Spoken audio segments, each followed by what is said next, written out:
So we're doing a compression test on all 4 cylinders just to make sure we got good compression. So that would tell us that the timing was intact. And I got the coil out. And I'm putting the test light in the coil so it doesn't short out if something bad happens. All right, let's go ahead and crank it.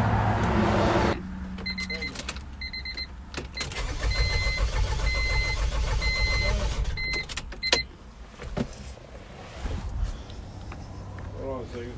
This one is kind of lower. It is? Yeah, but it still should run. Try it again. What's it reading? Like 120. The other ones were like 150. Do it again.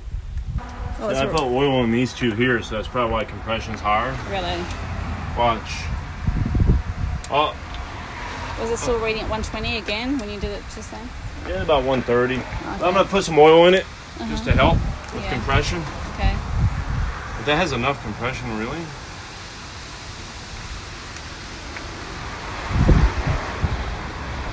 Really weird, I'll give it that. You know? Because like we have everything we need for an engine to start. You know, if the timing was off that bad, the compression would be off. Yeah, gotcha. That's what's throwing me off, is that I'm running into stuff last couple days like, what is going on? Just doesn't make sense. See, all the rules once again don't apply.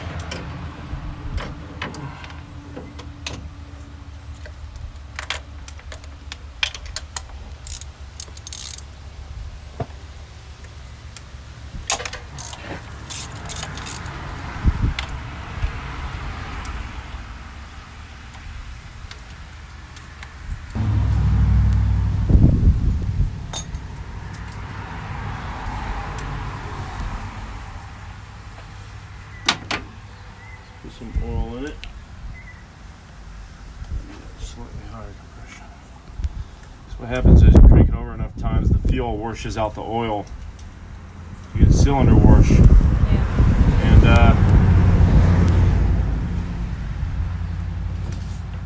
so you don't have any compression, as much compression in the cylinder because the rings aren't sealing with oil. Gotcha. You know, you don't want to put water in the engines because you don't know what's going to happen.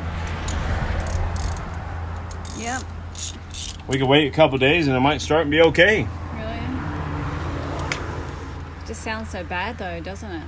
That's because we've cranked it over so many times, the fuel has washed away the oil. Oh, I never tested this one. Oh crap. We need to. Yeah, I needed to. Yeah, we need to. I should have. Okay, so about to test compression on this last cylinder. All the other 3 have checked out okay. Okay. At about Let's 150. Go. All Boom right. cranker. Okay. Okay, I hope this checks out. Good. Plenty of compression. Really? Wow. This one had like 190. Really? That's a lot. Is that too much compression? Is there such a thing? Hey? A lot of compression there. Yes. Is it possible to have too much compression? No, No? I Sure. think so. Well, at least we have compression. That's the main thing. But what the crap is going on with this car is the big question, right? Yeah, it is a big question. It's like the $1 million question. Yeah. It's like, what is this car doing? It has everything that needs to run. So what things have you tested so far? Fuel injector pulse, spark. Listen for the fuel pump. We haven't checked fuel pressure officially, Okay, maybe we need but to I do did that. spray carb cleaner in the intake, Yeah. and still not starting that way. You know. So what if it's electrical? If that pressure washer just did something electrically, you know? I don't know. I mean, But how do you know? electrical or not, it has everything it needs to run. It has compression. Yeah. What about the computer? Is there a way that the computer is? If there's something wrong with the You know. computer, you want to be getting fuel injector pulse, and you want to be getting spark. Oh, really? Oh. Yeah. All right. Well, If the security was kicking in, security Yeah. alarm, you want to be getting spark or fuel injector pulse. yeah. I'm just worried that somehow there's water in the engine, like a lot of it somehow. I don't think that's gonna I don't think it was in. It's in there. Really? Go ahead, try to start it. See what happens. Unless we have these wired up wrong. But I started yesterday though. They look like they're the right links. Did you take those off yesterday though? I did, but I started yesterday plenty of times. Yeah, but is that before you took them off or it after? ran good. So go ahead and try to start it.